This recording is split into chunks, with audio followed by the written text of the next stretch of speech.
What's going on, everybody? Mortem here, this time bringing you a video about the Kineticist class and its archetypes in Pathfinder Wrath of the Righteous, which is currently in beta. Right off the bat, the Kineticist works very differently than most other classes in Pathfinder, and because of that, we're going to do this video a little differently. We're going to start off with me explaining how some of the things work for the Kineticist combat-wise. 1. Kineticists get to pick an element right when they get made at character creation. This is going to give them types of blasts, which is the primary way that they attack. They typically don't wield weapons, and when they do, there is an archetype that kind of revolves around that. However, when they do, they use their kineticist powers to make the weapon. So even that functions differently.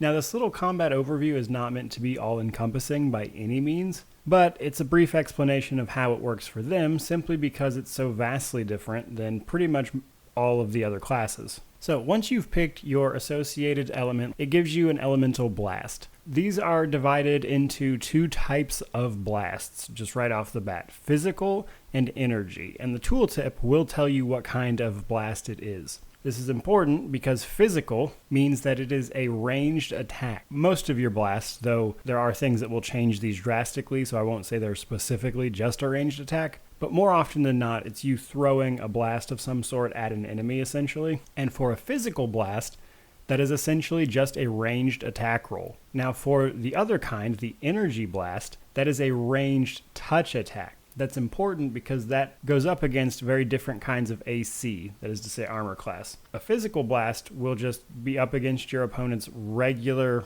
armor class as a ranged attack, whereas an energy blast is a ranged touch attack going up against their touch armor class. Now that's important to note because it gives kineticists in particular a lot of ways to hit a target much easier than a lot of other classes. Also, there are things called composite blasts. So at, I believe it's 7th and 15th level, Kineticists can pick up an expanded element, they call it. Now you can choose to learn more about your chosen element, which will then give you stronger blasts of that type, or you can choose to learn about another element. This will give you like the basic blast attack from that element, and it'll also give you access to composite blasts. These are blasts that combine the two, and I'm not trying to get too complicated with it, I just want to explain that there are blasts beyond just the basic ones. Now, a couple other just real quick things. You might be thinking, so since a kineticist doesn't wield weapons, does that mean they don't benefit from things like weapon focus?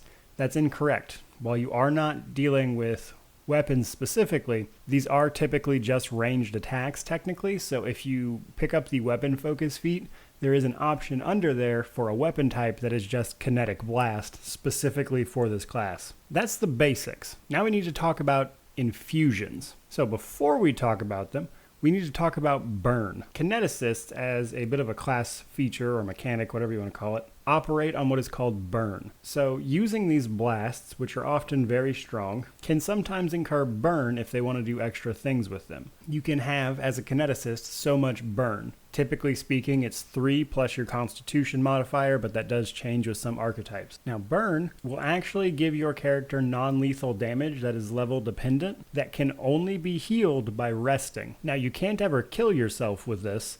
However, it will, incur some pretty serious damage. But again, you can only have a max amount of burn. So in my experience, the actual damage usually isn't that big of a deal. What it will do is limit you from using your infusions, because infusions modify your blasts, or the blasts themselves as a base, depending on their level, might just incur burn naturally. But specifically the infusions in this case usually cost burn. That is to say, you have to take on burn to use them, but the infusions modify your blasts in significant ways. So in our example here, we're looking at the burning infusion. This makes our blast attacks, if we have this turned on, actually catch the foe on fire and give extra fire damage in this particular case.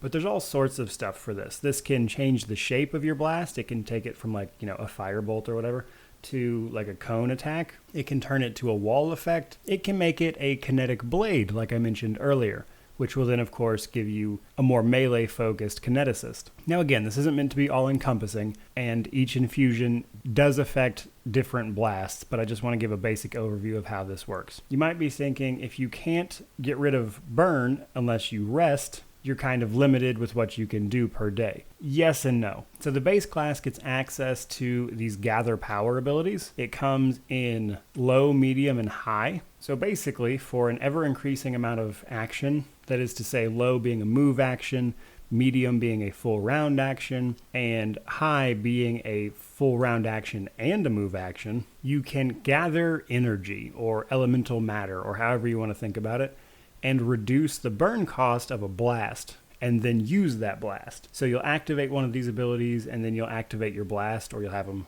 active at the same time. And as long as you have one of these gather power abilities toggled, when your character goes to use their blast, they'll first gather power and reduce the burn cost until they can use it. So in this way, they remain effective. However, the obvious trade-off here is that gathering power takes time, which is an especially interesting trade-off in my opinion because kineticists are capable of dealing some serious damage. They're a bit of a glass cannon, in my opinion, but if you do it right, they can pull off just some insane hits. With that out of the way, that is just a quick overview of how the Kineticist approaches combat, in my opinion, very differently than most classes. It's cool, to me at least, simply because it's very different, and I actually played a Kineticist quite a bit in Kingmaker, and with all the elements and stuff, and in this game, the archetypes, there's just a lot of options here, and I just kind of wanted to explain how this works before we even try to jump into our mechanical overview, which we're about to get into now. So with that out of the way, let's talk about our base class. For class skills, we have mobility, persuasion, stealth, use magic device, and perception. Kineticists are proficient with simple weapons and light armor, but not shields. Now again, typically speaking, you're not going to be equipping weapons.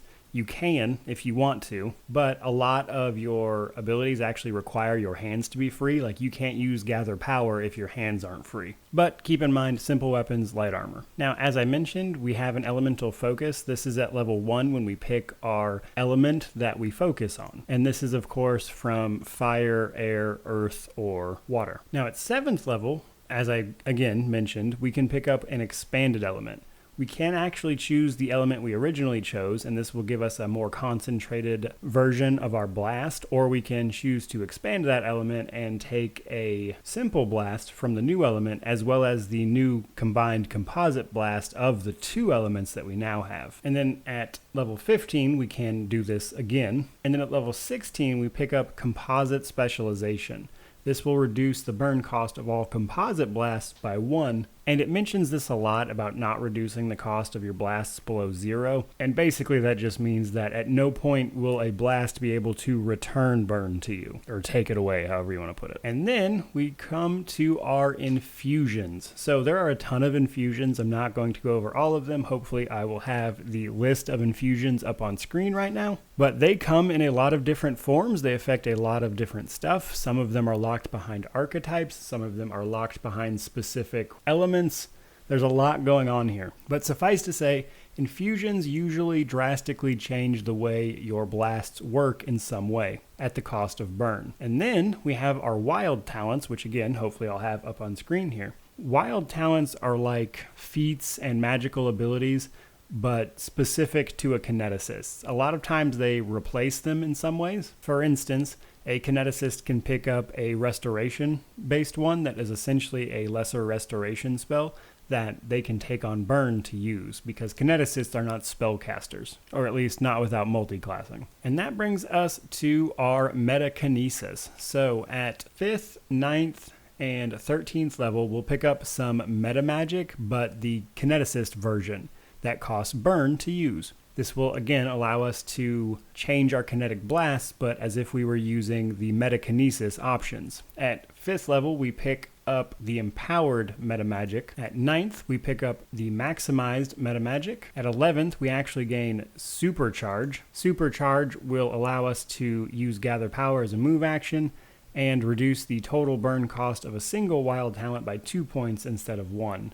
And when using it for a full round, that is to say medium, you can reduce the burn cost of a wild talent by 3 points instead of 2. So essentially this will just reduce the burn cost further depending on the type of gather power you're using. And then real quick, at 19th level, you will be able to pick one of your metakinesis abilities and reduce the burn cost of it by 1. And that brings us to our Blood Kineticist. The Blood Kineticists are forced to use the water element, as you might imagine, with them manipulating blood. And because of this, they only get one expanded element, and it has to be the second iteration of the water expanded element. So they don't let you pick anything but the water element to be a blood kineticist. And we trade off some of our regular infusions for new blood blast infusions. So this starts at level 1 when we pick up a rack. When we attack a target within 30 feet, harming them by manipulating its blood from the inside, they will take half the normal damage of a kinetic blast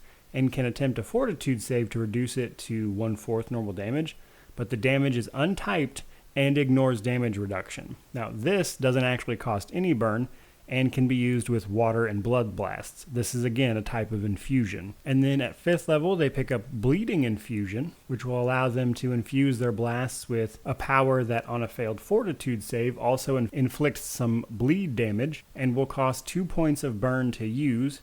And again, water and blood blasts. And at 7th level, you'll pick up Blood Blast. When you pick the expanded water element, instead of getting the stronger water version, you get this Blood Blast version, which costs 2 points of burn and is a physical blast that deals bludgeoning damage and is associated with basically all the same infusions that the water blast can use. Then at 9th level, we can pick up Gut-Wrenching Infusion. You will be able to twist your opponent's insides, essentially sickening them for 1 minute if they fail a fortitude save, and it costs 3 burn. And then at 11th level, you can pick up Vampiric Infusion. If your blast hits or the enemy fails its saving throw against a blast without an attack roll, the Blood Kineticist can activate the Kinetic Healer utility, Wild Talent, without paying the burn cost. This is a 5th level substance infusion and costs 3 points of burn and can be used with water and blood blasts. Then at 20th level, they pick up Blood Mastery, which basically makes your Blood Kineticist immune to bleed, poisons, diseases, and sickened and nauseated conditions. Then we have the Dark Elementalist. Now the only thing that really changes here is that you pick up an ability called Soul Power, and what this does is makes it impossible to pick up burn beyond just 3. And the amount of burn you can take is typically 3 plus your Constitution modifier. However, in this case, you're only able to take 3, period. A number of times per day equal to your intelligence modifier. As a full round action, you can gather up souls of dead creatures with a hit dice sum equal to or higher than your character level. When you do, you will unload some of your burn onto the departed souls, which torments them a great deal, but also reduces your current burn, which is one of the few ways to get rid of burn outside of actually resting. You will gain attack and damage bonuses based on how many times that you have successfully used this ability per day. It gives an example here, whereas at 9th level, if you've used your soul power 3 times in a day, you would add a +3 bonus to your attack rolls and a +6 on damage rolls. However, you don't get size bonuses to physical ability scores or a chance to ignore critical hits and sneak attacks from these. Now, I should probably mention here that Elemental Overflow doesn't seem to be in the game at the moment, at least not that I can find. But typically what that is that as you accept burn, you will take on extra attack and damage bonuses. Again, I don't actually see this anywhere in game, so if it is, I can't really tell. So this might just be a text thing that they just haven't fixed yet or something, but Elemental Overflow is typically where you accept burn and then you get bonuses based on that, you know, at the expense of taking the non-lethal damage and everything that can't be cured outside of rest. So take that for what you will, I suppose. And that brings us to the Kinetic Knight. So the Kinetic Knight is fairly different from the rest of the Kineticists. For starters, they gain the Kinetic Blade Form infusion immediately at level 1, and it costs 0 points of burn instead of 1 point. Moreover, they can't use their blasts at all without using this infusion, or an infusion that lists this infusion as a prerequisite. So Kinetic Blade allows you to form a weapon using your kinetic abilities, which will let you create a non-reach, light, or one-handed weapon in your hand formed of pure energy or elemental matter. Its shape is cosmetic and doesn't affect the damage dice, critical threat range, critical multiplier,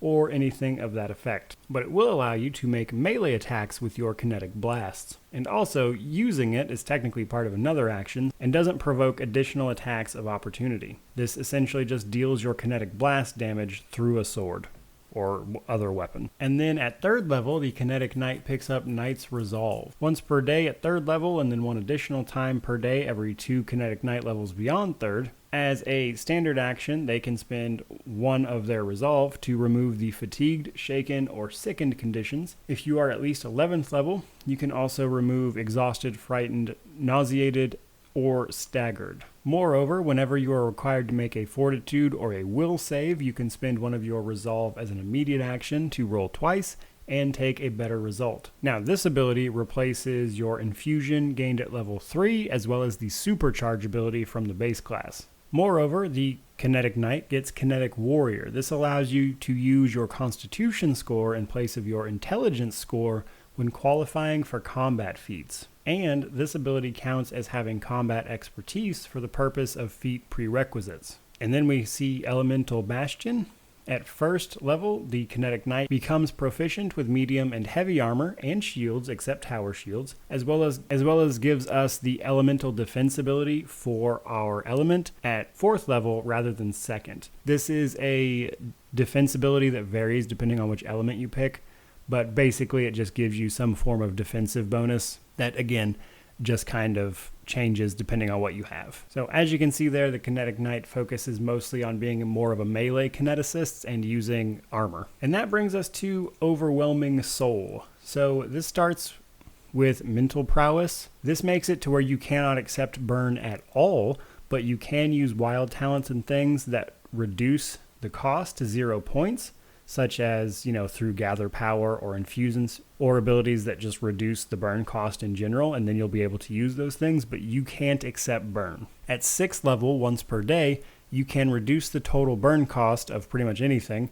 by 1, and you can use this ability an additional time per day at 10th level and every 4 levels thereafter. Now it says wild talent, but it seems to be a text thing because this seems to apply to everything, not just wild talents. And then we have Mind Over Matter. This swaps out any Constitution modifier on your wild talents, blasts, any of that stuff with your charisma modifier instead. So basically anything you got going on with your kineticist that uses Constitution is replaced with charisma. And then starting at 3rd level, an Overwhelming Soul will actually also pick up a +1 bonus on attack and damage rolls with your kinetic blasts. This bonus does not apply to the Kinetic Blade, Kinetic Whip, or other infusions that don't apply the damage bonus from Elemental Overflow. Again, Elemental Overflow doesn't seem to be in the game, but I would assume this doesn't apply to Kinetic Blade, Kinetic Whip, and other infusions just in general. And every 3 levels, this will increase the bonus. And that brings us to Psychokineticist. They will use their Wisdom modifier instead of their Constitution modifier for all of their stuff. However, anytime they take on burn, specifically for each point of burn that you accept, you'll take a -2 penalty to will saves, wisdom checks, and wisdom-based skill checks, but you don't take non-lethal damage from the burn. It also changes the amount of burn you can take to your wisdom modifier as a flat modifier rather than 3 plus your wisdom modifier. It'll just be flat wisdom modifier. And that's actually pretty much it for the Psychokineticist. Beyond that, they're essentially the same as the base class. There you go, guys. There is a look at the Kineticist and some of its archetypes in Pathfinder Wrath of the Righteous. I actually really like the Kineticist simply just because of how different it is from basically every other class. It is just very strange and very complex,